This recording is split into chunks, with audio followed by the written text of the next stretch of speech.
parti. Non, mais c'est bon, je pense. C'est bon. Ça fait déjà 1 minute 7 qu'on galère.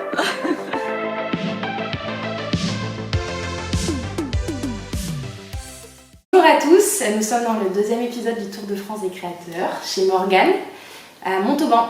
Et écoutez, on va découvrir l'univers de Morgane, de Mythologie Ae. Oui, je le prononce bien. Ouais, très bien. C'est rare. Moi, du coup, je suis originaire de la région Centre-Val de Loire, à Blois. Ah, Blois, Ouais. Il y a plein de châteaux là-bas. Ouais, voilà, c'est ça. Là-bas, j'ai fait un BTS de design graphique en communication visuelle. Et après, en fait, j'ai vu une conférence au sein de mon école sur la couleur, la matière, etc. Et en fait, c'était une intervenante de mon école que j'ai fait à Montauban. Du coup, elle nous a présenté l'école, en fait, et c'est pour ça que je suis venue à Montauban. J'ai fait une licence en design graphique. Là, j'ai fait un master donc, de designer coloriste, donc option couleur, matière, lumière. Donc en fait, c'est un master qui spécialise vraiment dans l'étude de la couleur un peu sous toutes ses formes. Et du coup, pendant mon master, en fait, ma première année, l'été, en fait, je voulais partir à l'étranger pour faire un stage. Donc du coup, on est parti à Londres et j'ai trouvé un stage dans un atelier de design textile. Et en fait, c'est là-bas que j'ai appris à tisser. Ok. Voilà. Donc c'était pas du tout voulu. Ouais. C'est juste parce que pour les circonstances. Ouais, voilà, ça s'est présenté et du coup, une révélation. Ouais. J'ai adoré, c'était hyper chouette. Et après, je suis revenue en France et du coup, j'ai acheté mon métier à tisser et j'ai continué.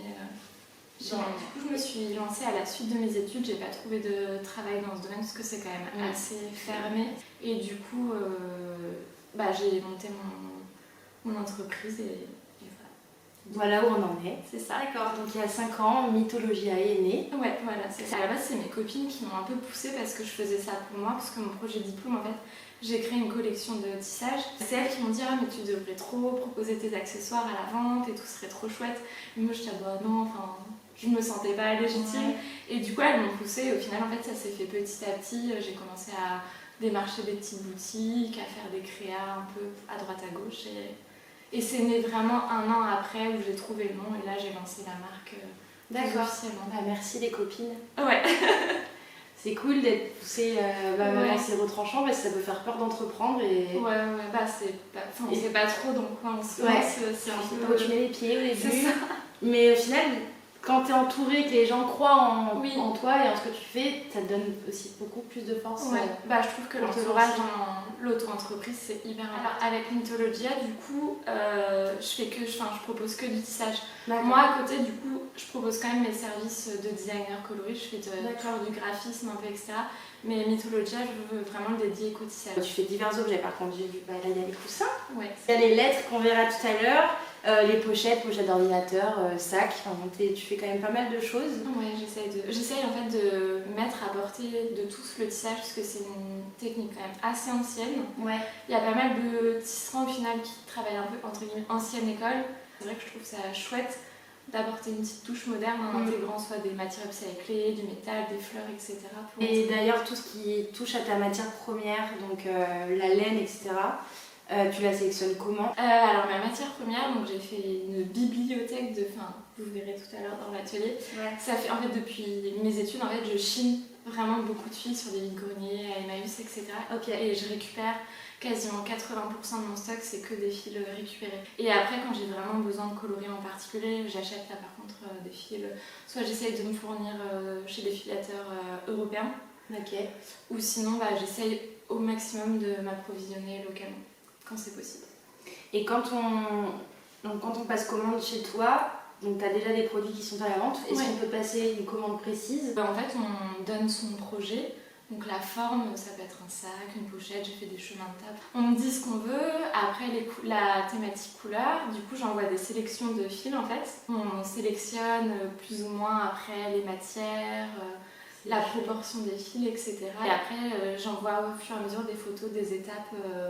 Il y a un vrai processus, t'impliques les gens dans la création. Moi je sais que j'adore acheter chez des artisans parce que je sais comment ça a été fait, je sais qu'il y a une histoire, je sais que c'est une transmission de savoir-faire. Exactement. Et je trouve que c'est encore plus chouette d'avoir des objets chez soi comme ça. Est-ce que justement par transmission de savoir-faire, toi t'as pour projet, ou peut-être que tu le fais déjà, d'apprendre aux gens à tisser via des ateliers Je fais des ateliers de tissage, Ok, donc ici Non, je fais pas ici, je fais chez Potamo. C'est une boutique associative de créateurs en fait. En ce moment on a une vingtaine de créateurs. Et du coup il y a une petite table d'atelier où les créateurs peuvent proposer des ateliers. Donc je fais mes ateliers de tissage là-bas. Ouais. On mettra Potamo pour les gens qui habitent dans la région. C'est à Villemur-sur-Tarn. Et ben nous on va travailler. Je vais apprendre à tisser. On va passer dans ton atelier donc qui est dans ta maison mais dans une autre pièce. Ouais, c'est ça. Et puis je vais voir comment je m'en sors. Est-ce que je m'en sors mieux que la broderie la semaine dernière, on verra. On se retrouve du coup dans l'atelier de Morgane. Ok, donc c'est parti pour la deuxième partie du coup de la vidéo. Activité, atelier. On va Tisser une lettre. un L.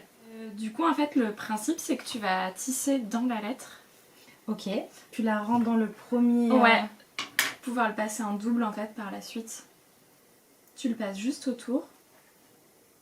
Comme ça. Du coup tu passes ton fil dans l'aiguille. Ah, c'est beaucoup moins compliqué que les aiguilles à broderie. Oui. Facile. Ok, donc là tu rentres même les deux. Ouais, les en deux fait côtés. on va doubler le fil pour que ce soit plus épais en fait sur les lettres tissées. C'est plus joli d'avoir un tissage un peu plus gros comme ça. Et donc là tu vas tisser en fait. Tu vas venir passer au-dessus. Dans toute la longueur? Non, en fait on va s'arrêter et on va faire des parties. On va faire des petits escaliers en fait, tu vois, pour que ça fasse un petit mix de fils et de couleurs. Après, hop, tu vas venir tirer ton fil comme ça. Tac. Et après tu vas revenir Et refaire la même chose. En sens inverse. Du coup, là où t'es passé en dessous, tu vas passer au-dessus. Et là où t'es passé au-dessus, tu vas passer en dessous. C'est parti. Donc là, du coup, tu vas passer 2 fois. Ah bah oui, je me disais, mais il y a un truc qui va pas. Non, mais ça commence. Je suis pas hyper agile. Ouais, bah c'est un peu comme la broderie. Ouais, bah tu verras à l'épisode comment je... Non, et là, tu reviens sur le premier point. Exactement. Et tu ressors de l'autre côté. Attention, voilà. Ce qui devait arriver arriva. Oh, je l'ai. Oh là là. Oh là là, mais ce talent, moi je vous dis. Ouh là là, non, non, non. J'ai failli la perdre. L'ascenseur émotionnel. Il reste un et je le sors là. Ouais, c'est ça. Ok. Là, tu tires doucement, vas-y. Ça, faut quand même que je... Ouais, tu tiens le fil. Tu tires pas trop fort, ouais, pour que ça tire pas. Et après, tu viens le descendre avec tes doigts. Ah bah oui, d'accord. C'est un peu dur à la fin, parce que... Ouais. Après, hésite pas, si tu veux, si t'es embêté, tu sais, tu peux le ressortir derrière et faire vraiment devant, derrière, comme tu fais pour la broderie un peu du coup. Je vais essayer de le faire à la dure. Encore une? Ouais, je pense que tu peux encore faire un dernier... Ça se corse là. Donc ça, c'est vraiment... le b.a.-ba du tissage. Enfin, je me suis dit, mais ce serait trop cool de pouvoir proposer des petites lettres comme ça, tissées, personnalisées. Et du coup, donc j'ai fait le dessin sur ordi et mon copain les a modélisées et c'est lui qui les imprime en 3D. Oh, trop stylé. Alors, les impressions 3D, ça m'a toujours impressionnée. Je ne comprends toujours pas le principe. Ouais, je comprends pas le mec, mais je pense qu'il faut pas que je me pose trop de questions. Ouais, faut le voir faire en fait, c'est ça. Voir comment ça fonctionne. Montrer ton fil là comme ça pour le bloquer derrière. Ah ok, bah c'est un peu comme la broderie, dans le point... Non, je vais dire des bêtises parce que je me souviens plus. Il y a un point, en tout cas en broderie, où c'est pareil, pour fermer, tu repasses par... Derrière, ouais. Ok, là je coupe un... Là tu prends une bonne longueur. Oh là là. Non, mais ça me rappelle des mauvais souvenirs.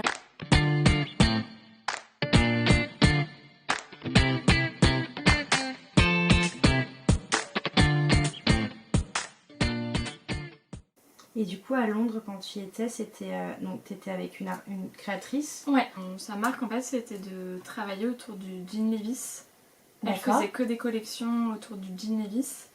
Et du coup quand j'y suis allée, on avait récupéré des vieux jeans dans des fripes à Londres.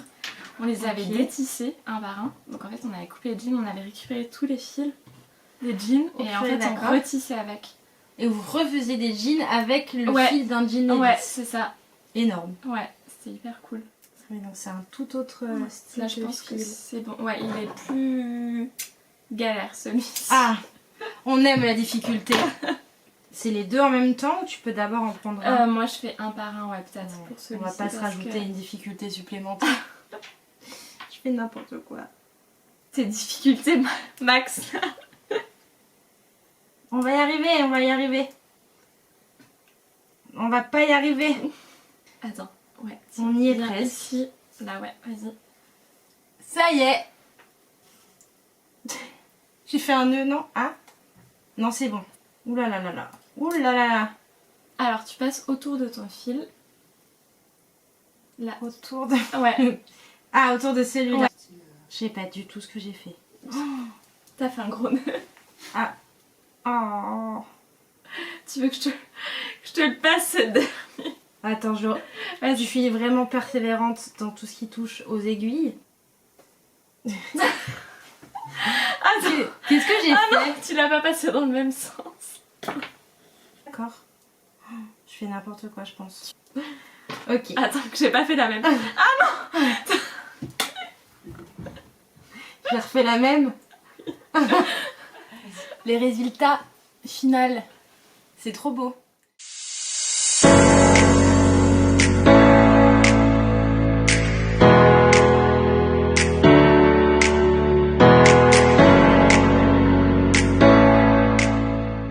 On va partir faire la troisième partie de cette vidéo, partie patrimoine, et elle va nous amener... Moi je vous spoile pas, vous allez voir.